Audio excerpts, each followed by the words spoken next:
Hey everyone, Erica with K here. Today's video is going to be on how to advocate for your aesthetic flat closure. Since this is a relatively new thing, some surgeons don't specialize in it. Some surgeons will poo-poo you out of the office. Some surgeons will laugh at you. It's up to you to advocate for yourself, for what you want for your body. And so here are just some tips that I have that have helped me advocate for myself. So first and foremost, when I first met the first nurse practitioner, I told her that I want a double mastectomy, I want to go flat. And she said, no, you don't. And I said, yeah, no, I do. After she literally set the ball in motion for everything, she called me up the next day and was like, hey, I'm really sorry that I stepped out of line by telling you that that's not what you want. And I was like, no, it's totally fine. And that's where she gave me a list of breast surgeons to contact to get on their schedule, regardless of what my results were, because she knew I wanted an aesthetic flat closure. She knew I wanted a double mastectomy. So that's number one. Speak loud and proud and strong to anybody that you see, anybody you talk to. Let them know, this is what I want. That's how you advocate for yourself. This is what I want. And when they laugh at you or poo-poo you, you just tell them again, look them in their eyes and say, this is what I want. So then I met with the breast surgeon and she was like, you're gonna have to get checked every 6 months and blah, blah. And I just started crying in her office because I thought, I just need to be heard. I need somebody to hear me that I want my breast removed. I don't want to do this. And I just started crying, and I'm not saying put on fake tears because I think people can tell the difference between fake and real tears. I can, at least. My tears were real, but it was coming from a place of like, I want to scream on the top of my lungs because I feel like I'm not being listened to. Continue to advocate for yourself. Even when you go see the breast surgeon said to me, she's like, you know, you can get a breast reduction if you feel like you don't like your boobs. And I just was crying and I was like, I can't get out of bed. I can't work out. I can't get dressed. Like, it's been a struggle. It is important to just let everybody know how serious you are about this. Make sure you call it by its name. So call it an aesthetic flat closure. Of course I say it wrong. An aesthetic flat closure. You want to make sure you say either double mastectomy or a bilateral mastectomy and call it by its name. Make sure this is something that you really want. Look at pictures of it. Make sure this is something you really want. I don't think it's for everybody, but if you do believe it's for you, you have to advocate for yourself. So make sure you know what you're going into. Most of the people who have gone flat after having a double mastectomy have been happy with their results.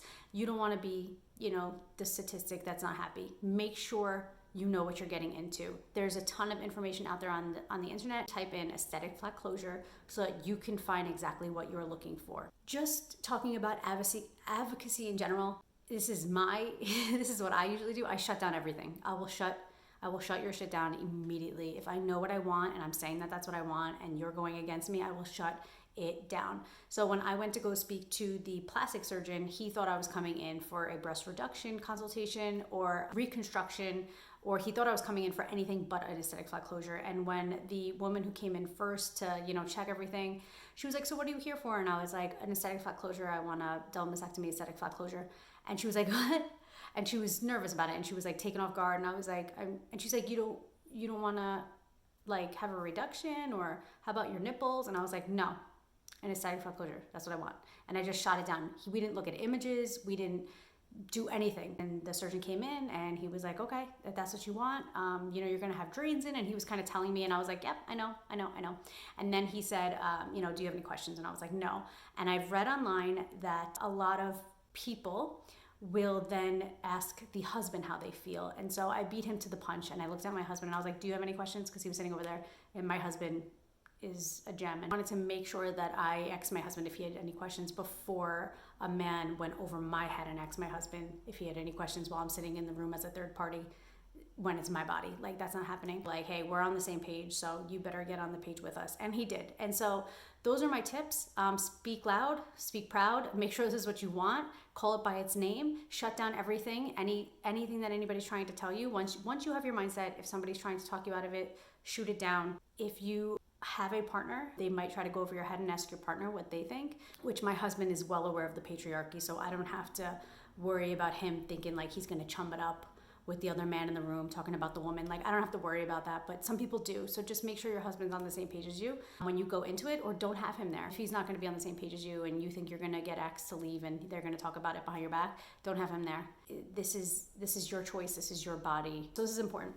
In, I think, 1988, there was a law that was passed that insurance must cover reconstruction if you go flat and you decide you don't want to go flat anymore, if you decide in the future you want to get breast implants, insurance has to cover that. So you will have the option to change it, but they will have to stretch your skin and stuff like that.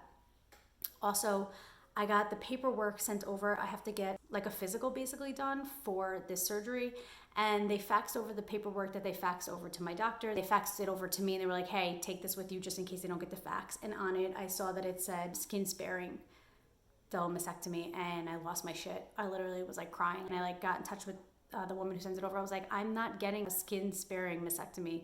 I'm going flat. And I was like, I don't know if this is just what you call it. I don't know if it's under code for insurance of the same stuff or what it is, but that's not what I'm getting. And she apologized profusely and fixed it for me. So make sure you're aware.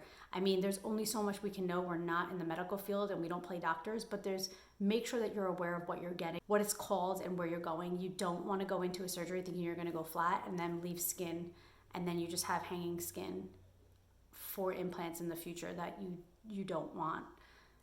So yeah, advocate for yourself. I hope this video has helped somebody out there. I love you guys so much. Thank you for your love and support, and I'll see you guys next time. Bye.